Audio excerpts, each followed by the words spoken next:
tend to make a lot of progress through the grades early on by just climbing. That's exactly what happened to me at first.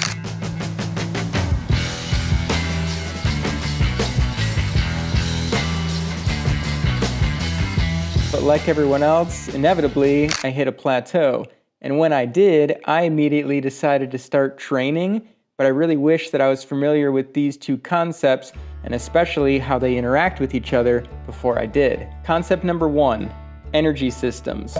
All movement requires energy, and your body has 3 systems to provide it depending on the demands of the particular move. For the most intense moves, think limit bouldering cruxes.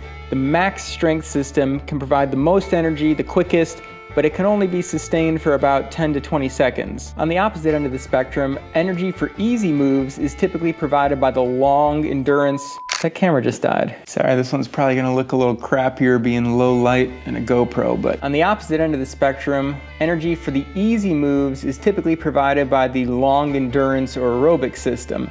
Think long, easy multi-pitch or long, easy trad climbs. The last energy system is sometimes referred to as the bridge system because it spans the gap between the other two. I like to think of it as power endurance. It's good for high energy output, not maximum, but like pretty close, and can be sustained for maybe 1 to 2 minutes. Think pumpy sport climbing and long sustained boulder sequences. The downside to this system is that there's a buildup of lactic byproduct. They used to call it lactic acid. It's technically not what it is, but as that's building up, your long aerobic system needs to be clearing it out, otherwise you pump out. All right, main takeaways from energy systems. Trainability. The max strength system can see a lot of improvement in the long term with focused training, but it gets harder and harder to see gains as you get older. The aerobic system can also see a lot of improvement over time, and you can keep seeing those improvements into your 50s, 60s, and maybe even later. The bridge system can see a lot of improvement in the first few weeks of focused training, but then the gains quickly flatline after that. Raising the level on your max strength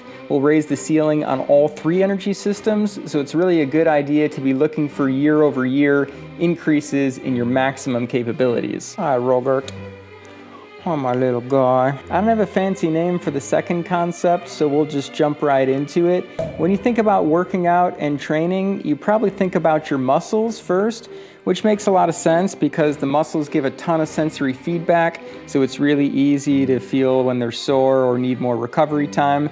The problem is, all right, lay down, Rogie, what are you doing? Joints and other connective tissues like tendons, ligaments, and pulleys hardly give any sensory feedback, at least compared to the muscles, so it's really hard to tell when they're still sore or in need of more recovery. And they actually take a lot more time to recover than the muscles do. So if you aren't careful, it's easy to listen to your muscles and think that you're ready to go back and do more climbing, but end up with an overuse injury on your tendons or ligaments or probably a pulley. Not understanding these two concepts could result in wasted training time and extra injuries. So if you only take one thing away from this video, make it this.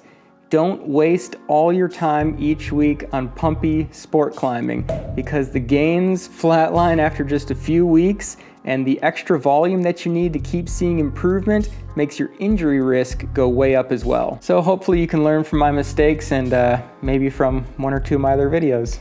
Thanks for watching.